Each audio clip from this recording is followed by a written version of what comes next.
Hi welcome about channel ప్రస్తుతం మనతో పాటు దాము బాలాజీ గారు సీనియర్ జర్నలిస్ట్ ఉన్నారు. వాటితో మాట్లాడదాం. నమస్కారం సార్. నమస్తే. సార్, పాస్టర్ అజయ్ బాబు రీసెంట్ గా మొన్న అరెస్ట్ అయ్యాడు. తర్వాత కోర్టు అతనికి రిమాండ్ కూడా పంపించడం చూసాము. అయితే అసలు పాస్టర్ అజయ్ బాబు పైన క్రిస్టియన్స్ తిరుగుబాటు చేస్తున్నారు, అతని పైన కంప్లైంట్ చేసిన కూడా క్రిస్టియన్స్ అని వార్తలు వస్తున్నాయి. అసలు ఏం జరిగింది?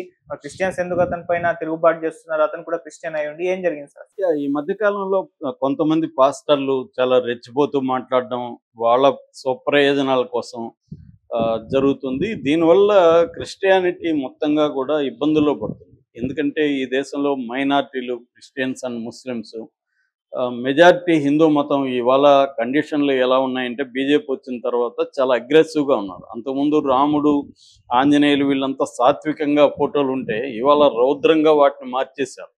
సో ఆ స్థాయిలో దేవుళ్ళను కూడా మిలిటరైజ్ చేసేసి ఒక అగ్రెసివ్ హిందూయిజం అనే దాన్ని తీసుకొచ్చి హిందువులకి ముస్లింలు క్రిస్టియన్లే ప్రధాన శత్రువులైనట్టుగా మార్చేసి చేయడం అన్న ఒక పొలిటికల్ గేమ్ అనేది గత 15 yearsగా ఇండియాలో జరుగుతుంది. ఈ కాంటెక్స్ట్లో హేతువాదులు కావచ్చు, లేకపోతే కమ్యూనిస్టులు కావచ్చు, లేకపోతే ఇతర మతాలు కావచ్చు, హిందూ మతాన్ని విమర్శించేటప్పుడు కొంత కాంటెక్స్ని దృష్టిలో పెట్టుకొని బ్యాలెన్స్గా మాట్లాడాలి. మన మన పర్పస్ ఏంటి? మనం అమాయక హిందువుల్ని ఈ ట్రాప్లో పడకుండా కాపాడడం, వాళ్ళకి రియల్ సమస్యలైన కూడుగూడు గుడ్డ లేకపోతే లైవ్లీహుడ్ నీడ్స్ వీటి మీద ఫోకస్ చేయాలి అన్నదాన్ని, యాస్పిరేషనల్ యూత్ని అడ్రస్ చేయడం, అంటే రియల్ సమస్యలు, ప్రజలకు ఉన్న రియల్ సమస్యల మీద పోరాటం ద్వారా వాళ్ళ మనసుల్ని చూరగొనాలి తప్ప వాళ్ళని హేళన చేయడం, వాళ్ళని దేవుళ్ళని చేయడం ద్వారా మరింత దూరం చేసుకుంది. ఇది కమ్యూనిస్టులు కానీ హేతువాదులు కానీ చేస్తున్న తప్పులు. దానివల్ల మనం మరింత వాళ్ళకి దూరం అయిపోయాం. దాన్ని క్యాప్చర్ చేసుకుని ఆర్ఎస్ఎస్ కానీ ఇతర హిందూ మతతత్వ సంస్థలు దాన్ని క్యాప్చర్ చేసుకుని, ఈ నేపథ్యంలో ఏం జరుగుతుందంటే గత కొంతకాలంగా ఇక్కడ మన కాంటెక్స్ట్ చూసుకున్నప్పుడు ఈ పాస్టర్లు అనేవాళ్ళు ఇవన్నీ పక్కన పెట్టేసి వీళ్ళు తమకు అనుకూలంగా తాము పాపులర్ ఓవర్ నైట్లు అవ్వాలి కాబట్టి ఒక వీడియో చేస్తే పాపులర్ అయిపోవచ్చు. హిందువులనిగా ఒక వీడియోలో తిడితే నిన్ను తిడుతూ ఒక 100 మంది హిందూ బ్యాచ్ వీడియోలు చేస్తారు, దాంతో నువ్వు పాపులర్ అయిపోవచ్చు. ఈ యాంగిల్లో వీళ్ళు చేయడం మొదలుపెట్టారు. దీనివల్ల ఏమైంది, ఇది క్రిస్టియన్స్కి అందరికి కూడా ఇబ్బందిగా మారిపోయింది. వాళ్ళ క్రిస్టియన్స్లో మెజారిటీ, వాళ్ళ క్రిస్టియన్ అయినా ఏ మతంలో అయినా మెజారిటీ ఏం చేస్తారు, వాళ్ళ నిత్య జీవితంలో వాళ్ళు పోరాడుకుంటూ వాళ్ళ జీవితాల మీద వాళ్ళు ఫోకస్ చేసుకుంటూ వెళ్తారు. మెజారిటీ ఎవరు కూడా ఇంకొక మతస్థుల్ని చంపాలనో నరకాలనో ఎవరు అనుకోరు. కానీ ఈ రాజకీయంగా మాత్రమే ఇవన్నీ చేస్తున్నారు.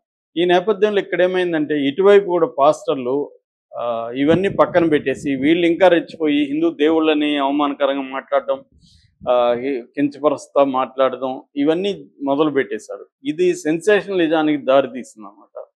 అలాంటి వాళ్ళలో అజయ్ బాబు కూడా ఒకడు. అజయ్ బాబు మన ఛానల్లో కూడా చాలాసార్లు మాట్లాడాడు. సో అతను ఏంటంటే అన్ఫిల్టర్డ్ లాంగ్వేజ్ వాడడం, దేవుళ్ళని, హిందూ దేవుళ్ళని, ముఖ్యంగా రాముడు ఇలాంటి వాళ్ళని గురించి బ్యాడ్గా కామెంట్లు చేయడం ఇది జరుగుతుంది. ఈ నేపథ్యంలో అజయ్ బాబు మీద ఇటు హిందూ సంఘాల సీరియస్గా అవ్వడం కానీ, ఇటు క్రిస్టియనిటీలో కూడా ఒక వర్గం యాంటీగా మారడం కానీ జరిగింది. మనకు మామూలుగా హిందూ సంఘాలు యాంటీగా మారడం అనేది కామనే. ఎందుకంటే అతని మీద దాదాపు 35-40 కంప్లైంట్లు ఇప్పటికీ వచ్చినట్టుగా పోలీసులు చెబుతున్నారు. మొన్న కూడా హైందవ సంఘాల ఐక్యవేదిక రవీందర్ రెడ్డి కేసు పెట్టాడు ఆయన మీద ఉప్పల్లో.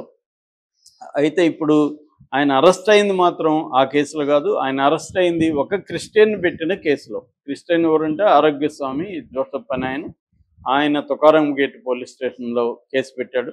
ఆయన ఏం పెట్టాడు అంటే, ఆయన పాయింట్ ఆఫ్ వ్యూ ఏమంటే ఇతను క్రిస్టియానిటీకి వ్యతిరేకంగా ఉన్నాడు, అంటే క్రీస్తుని నేను డెరిగేటివ్గా మాట్లాడతాను అని చెబుతున్నాడు. అట్లా క్రిస్టియానిటీకి యాంటీగా ఉన్నాడు. రెండోది హిందూ సంఘాలని రెచ్చగొట్టి వాళ్ళ దేవుళ్ళని విమర్శించడం ద్వారా వాళ్ళు క్రిస్టియానిటీకి యాంటీగా మారే విధంగా ఇతను చేస్తున్నాడు. నిజానికి ఇతను ఇట్లాంటి వాళ్ళు వెరీ వెరీ తక్కువ మందే ఉంటారు. కానీ వీళ్ళ వల్ల ఏమవుతుంది, టోటల్ క్రిస్టియన్ పాపులేషన్ ఇబ్బందుల్లో పడే అవకాశం ఉంది. ఇప్పుడు ముస్లింల మీద ఒక రకమైన హేట్రెడ్ క్రియేట్ చేయడంలో హిందువుల్లో బీజేపీ కానీ ఆర్ఎస్ఎస్ సంఘ శక్తులు కానీ సక్సెస్ అయినాయి. క్రిస్టియన్స్ మీద ఆ స్థాయి లేదు, అట్లీస్ట్ మన ఏరియాలో. ఎందుకంటే ఎక్కువ మంది మన సోదరులే క్రిస్టియానిటీలకు వెళ్ళినారు. ఇక్కడ దళితులు కావచ్చు, వేరే కులాలు కావచ్చు, వీళ్ళే వెళ్ళారు. వీళ్ళు చాలామంది చర్చి బయట హిందువుల్లాగే ఉంటారు. వాళ్ళ పెద్ద తేడా ఉండదు లైఫ్లో కానీ, వాళ్ళ కల్చరల్ హ్యాబిట్స్లో. కాబట్టి వాళ్ళ మీద అంత ఇది లేదు. రెండోది వాళ్ళ ఓట్లు కూడా జనాలకు కావాలి కాబట్టి ఎక్కువ మంది దళిత్స్ క్రిస్టియానిటీలో ఉంటారు కాబట్టి క్రిస్టియన్ మీద అటాక్ చేయడం అంటే దళితు మీద చేయడం కాబట్టి దళితులందరూ యాంటీగా మారే అవకాశం ఉంది కాబట్టి పొలిటికల్ పార్టీలు కూడా సంయమనం పాటిస్తుంటాయి. ఓకే. సో ఈ యాంగిల్లో ఉన్నప్పుడు కొంతమంది పాస్టర్లు విపరీతంగా రెచ్చగొట్టడం ద్వారా యాంటీ అయిపోతున్నారు. అందుకని ఇప్పుడు పాస్టర్ ప్రవీణ్ ఒకవేళ హత్య అనుకుంటే ఎవరు చేస్తుంటారు అనే దానికి కూడా హర్ష కుమార్ లాంటి వాళ్ళు ఏం చెప్తున్నారు, 3 రకాల వాళ్ళు చేసే అవకాశం ఉందని చెప్తున్నారు. ఒకటి హిందుత్వ బ్యాచ్, 2 ముస్లింలను కూడా అతను అటాక్ చేశాడు కాబట్టి ముస్లింలు కూడా చాలామంది అతనికి యాంటీగా ఉన్నారు. వాళ్ళల్లో కూడా మతత్వం అనేది హిందువుల్లోనే ఉండదు, ముస్లింల్లో ఉంటుంది, క్రిస్టియన్లో కూడా మతత్వం అనేది ఉంటుంది. సో అలాగే వాళ్ళు చేసి ఉండొచ్చు. మూడవ వర్గం క్రిస్టియన్స్లోనే ఒక వర్గం కూడా ప్రవీణ్ని హత్య చేసే అవకాశం ఉందని కూడా ఆయన చెప్తున్నాడు. ఎందుకు ఆ స్థాయిలో వీళ్ళు వెళ్తున్నారు అనేది ప్రశ్నించుకోవాల్సిన అవసరం. ఇప్పుడు అజయ్ బాబు విషయంలో కూడా ఇదే జరిగింది. అజయ్ బాబు మీద ఆరోగ్య స్వామి పెట్టిన కేసులో అతను అరెస్ట్ చేసి కోర్టుకు పెట్టారు. కోర్టు 14 days రిమాండ్కి ఇచ్చింది. నిజానికి అతను ఆ రోజు అరెస్ట్ చేయకపోయింటే హిందూ సంఘాలే శ్రీరామ సందర్భంగా అతని మీద దాడి చేసే అవకాశం ఉందని కూడా పోలీసులు భావించారు. అందుకనే ఆ రోజు అరెస్ట్ చేయడానికి కారణం కూడా అది. ఇతను అరెస్ట్ చేసి జైల్లో పెట్టకపోతే రేపొద్దున ఇబ్బంది అని. జైళ్ళల్లో కూడా ఇట్లాంటి వాళ్ళని కాపాడుకోవడం గార్డులకు కొద్ది కష్టం. జైల్లో కూడా హిందుత్వ బ్యాచ్ ఎక్కువ ఉంటారు. అందుకని ఇలాంటి వాళ్ళని సపరేట్గా జైల్లో సెల్లో పెట్టడం, సేఫ్గా ఉన్న సెల్లో పెట్టడం, మిగతా వాళ్ళని బయటికి తీసినప్పుడు వీళ్ళని బయటికి తీయకుండా మిగతా వాళ్ళు లోపల ఉన్నప్పుడు మాత్రం బయటికి తీయడం, ఇలాంటివి జైల్లో కూడా చేయాల్సి వస్తుంది. అది కూడా తలనొప్పి, అక్కడ కూడా రిస్క్.